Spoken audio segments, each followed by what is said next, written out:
বোদা উপজেলা, বোদা পৌরসভা এবং আমাদের বোদা উপজেলার বিভিন্ন পর্যায়ের ইউনুস সাহেব, অতি সাহেব সহ কর্মকর্তাবৃন্দ, সুধীজন, গুণীজন, প্রিয় বোদাবাসী, আসসালামু আলাইকুম, আদাব। কেমন আছেন? গত নির্বাচনের পূর্বে আমি এইখানে একটি মঞ্চে দাঁড়িয়ে সেই দিন আপনাদেরকে বলেছিলাম, ইনশাল্লাহ আল্লাহ তাআলা আমাকে যদি সম্মান দেয়, আমি ঠিক 26শে মার্চ এইখানে প্রয়োজনে সারা রাত ধরে কনসার্ট হবে, গান বলেছিলাম। কোথাকে আমি রেখেছি ইনশাল্লাহ। এই জন্যই আজকে কিন্তু গতকালকেই আমি দুপুরবেলা ঢাকা গিয়েছিলাম, আমার ক্যাবিনেট মিটিং ছিল, মন্ত্রণালয়ের মিটিং ছিল। আজকে 4 ঘটিকা, রাত ভোর 4 ঘটিকার সময় স্মৃতিসৌধে গিয়েছিলাম মাননীয় প্রধানমন্ত্রীর সঙ্গে, এরপরে ফুল দিয়েছিলাম, জিয়ারবাড়ির মাজারে গিয়েছিলাম। সকাল 11টা আবার নেমেছি, সারাদিন বিভিন্ন অনুষ্ঠান শেষ করে সর্বশেষ আজকের এই আমন্ত্রণ এই অনুষ্ঠানে হাজির হয়েছি। আমার লক্ষ্য, আমার পরিকল্পনা, আমি মনে করি এই দেবীগঞ্জ বাজার 4,17,000 ভোটার শুধু নয়, এই 4,17,000 ভোটারের পরিবার, তাদের এই যে তারুণ্য সন্তানগুলো, যেগুলো, প্রত্যেকের জন্য আমি প্রতিনিধি করতে চাই। প্রত্যেকের সমর্থন নিয়ে আল্লাহ ভগবান আজকে আমাকে এই জায়গায় দিচ্ছে, এটা আমি সবসময় স্মরণ করি। কাজেই আসুন, কোন দল মত নয়, কোন ধর্ম নয়, বর্ণ নয়, আসুন আগামী দিনে বাংলাদেশের মানচিত্রে আমাদের মাননীয় প্রধানমন্ত্রী বলেছেন, আঞ্চলিক সমতা ভিত্তিতে আমরা বাংলাদেশের প্রত্যেকটি অঞ্চলে উন্নয়ন চাই। আরে ধারাবাহিকতায় দেখেছেন, গত 3 দিন আগে আমাদের মাননীয় প্রধানমন্ত্রী, অর্থ পরিকল্পনা মন্ত্রী এইখানে এসেছিলেন, পঞ্চগড়ে ঠাকুরগাঁর সভা করেছিলেন এবং সেই প্রতিশ্রুতি ব্যক্ত করেছিলেন। আমি তাই বলতে চাই, প্রিয় জেনজে, প্রিয় বোদাবাসী, আসুন আগামী দিনে আমরা এই অবহেলিত এই বোদা পঞ্চগড়কে আঞ্চলিক সমতার ভিত্তিতে যে উন্নয়ন করে বাংলাদেশের মানচিত্রে শ্রেষ্ঠ উপজেলা পরিণত হতে পারি, সেই ক্ষেত্রে আমি আমার দিক থেকে চেষ্টা করব, আপনাদেরকেও যেন সেই সহযোগিতা হাত বাড়িয়ে দিতে হবে। তাই হোক, আমি আমার অসংখ্য বাড়াতে চাই না। এখন আপনাদের কাছে আমি কোন জিজ্ঞাসা থাকলে সেগুলো জানতে চাই, আমি আমার সামর্থ্য মতো সেই প্রশ্নগুলো উত্তর দেওয়ার চেষ্টা করব। ঠিক আছে? স্যার, প্রথমে জানাই আদাব। আমি হৃদয় চন্দ্র বর্মন। আমার একটা প্রশ্ন, স্যার, আপনার জন্মস্থান পাঁচপির মেনা গ্রাম, আমরা এটা জানি। আমার প্রশ্ন হচ্ছে যে এই নির্ভুল পল্লী থেকে আপনি এমপি এবং মন্ত্রী নির্বাচিত হয়েছেন, এটা তো আমরা সবাই জানি নাকি? জি। এখন কথা হচ্ছে যে আপনার এই দীর্ঘ পথ চলা অভিব্যক্তি জানতে আমি চাই আর কি। ধন্যবাদ হৃদয় স্যার, কারণ আপনি আমাদের পঞ্চগড় জেলার প্রেরণা। ধন্যবাদ। আসলে সত্যি আমার জন্ম হয়েছিল একটা অদপাড়াগায়। সেই সময় সেই 5 ফিট থেকে বোদা আসবো, কোনো পাকা রাস্তা ছিল না, কোনো বিদ্যুৎ ছিল না, পরিবহন ব্যবস্থা মোটর সাইকেলও ছিল না, একমাত্র সাইকেল, পায়ে হেঁটে আসা যেত না। সেখান থেকে মনের জোর, উপরে আল্লাহ তাআলা ভগবান, নিচে আমার মা বাবার দোয়ায় এবং আমার পারিবারিক জীবনে কিছু কিছু মানুষের সহযোগিতায় আমি অনেকবার মুখ থবড়ে পড়েছি, তবুও আমি আমার লক্ষ্য থেকে কোনো বিস্মিত হই নাই। আমার মধ্যে একটা চেতনা কাজ করত, আমাকে বড় হতেই হবে, এবং সেই ক্ষেত্রে আমি আমার সততা, নিষ্ঠা, দেশপ্রেম এবং আমি মানসিক শারীরিকভাবে সেগুলো করার চেষ্টা করেছি বলেই আজকে মহান রব্বুল আলামিন ভগবান আজকে আমাকে এই নিভৃতে পল্লীর একটি ছেলে আমাকে সেখান থেকে আজকে আমাদের এই সংসদে প্রায় 50,000 ভোটে ব্যবধানে আমাকে জয়যুক্ত করেছেন এবং বাংলাদেশের মাননীয় প্রধানমন্ত্রী তারেক রহমান আমাকে একটি মন্ত্রণালয় প্রতিমন্ত্রী দায়িত্ব দিয়েছেন। এটাই হচ্ছে আমার সংক্ষেপে অনুভূতি, কারণ যেহেতু রাত অনেক হয়ে গেছে, আমি আমার এই অনুভূতিগুলো বেশিক্ষণ বলে অনেক সময় লাগবে। আরো অনেকের আমি প্রশ্ন থাকলে জিজ্ঞাসা থাকলে আমি শুনতে চাই। Next question, next. আসসালামু আলাইকুম, আমি জান্নাতুন্নুর রেশমি। আমার একটি প্রশ্ন ছিল আপনার কাছে, আমি কি করব? হ্যাঁ, শিওর। আমরা আপনার জীবন বৃত্তান্ত দেখেছি, সেখানে আপনার প্রিয় খাবার ছিল প্যালকা শাক। কেন প্যালকা শাক আপনার পছন্দের তালিকার শীর্ষে? ধন্যবাদ রেশমি। আসলে আমি তো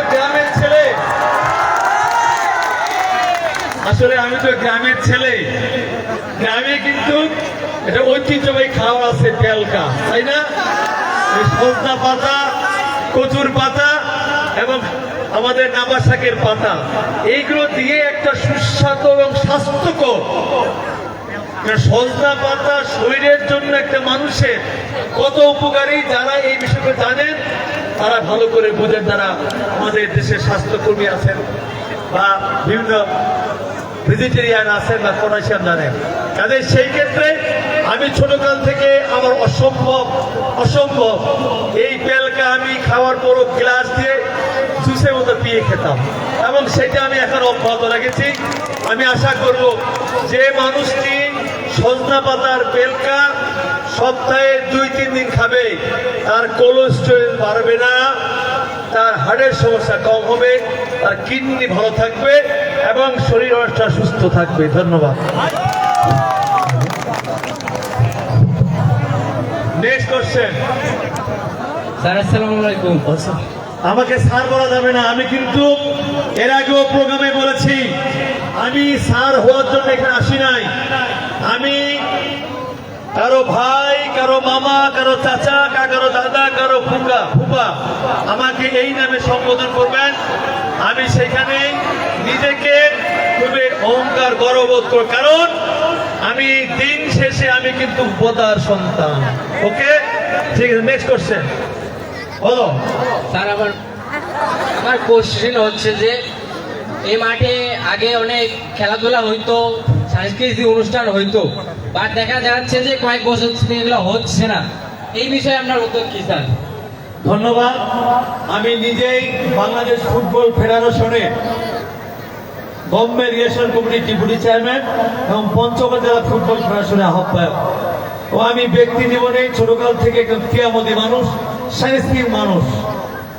কাজেই সেই ক্ষেত্রে অবশ্যই দীর্ঘ 14 বছর পরে মাঝখানে এই হাই স্কুল মাঠে ফুটবল টুর্নামেন্ট আয়োজন হয়েছিল।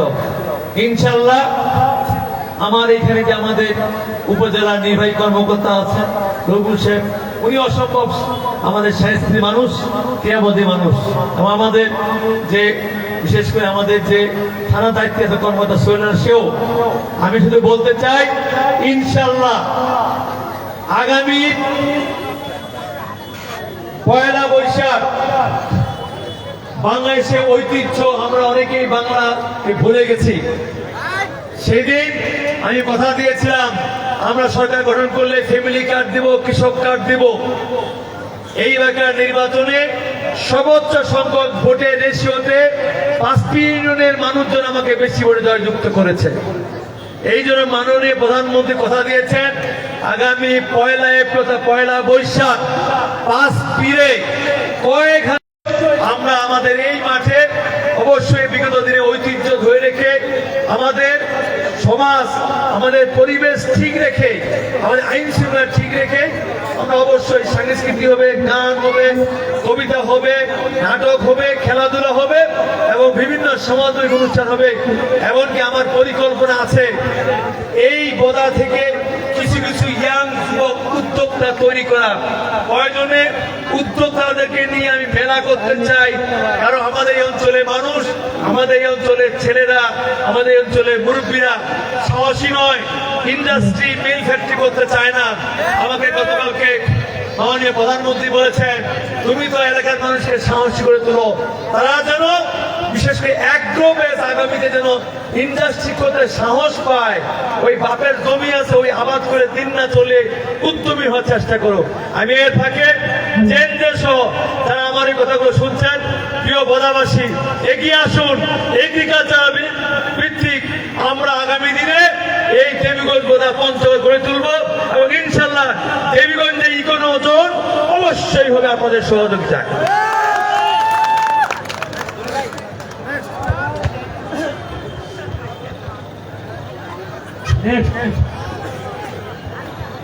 নেক্সট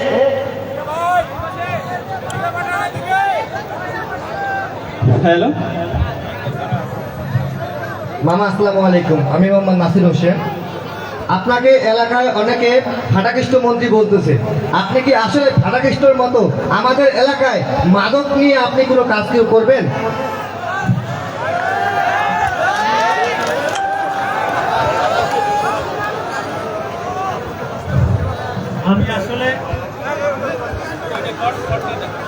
আমি আসলে তুমি যে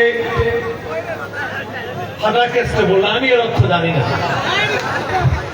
আমি এর অর্থ জানি না এর অর্থ কি। তবে আমি আমার মন্ত্রণালয়ের দায়িত্ব পাওয়া হয়েছে 1 মাস 7 থেকে 8 দিন, তাই না? আমার মাননীয় প্রধানমন্ত্রী বলেছিলেন আমরা সরকার গঠন করলে আমরা ফ্যামিলি কার্ড দেব। 10 মাস শুরু করেছি। কৃষকদের 10,000 টাকা কৃষির শস্য মকুব করবো, মাফ করে দিয়েছি। আমরা নদী খাল জলাশয় 20,000 কিলোমিটার খনন করব। ঝিনাইকড়ি খাল শুরু করেছি, এই যে পাথারা সহ আরো অনেকগুলো খাল খনন করবো।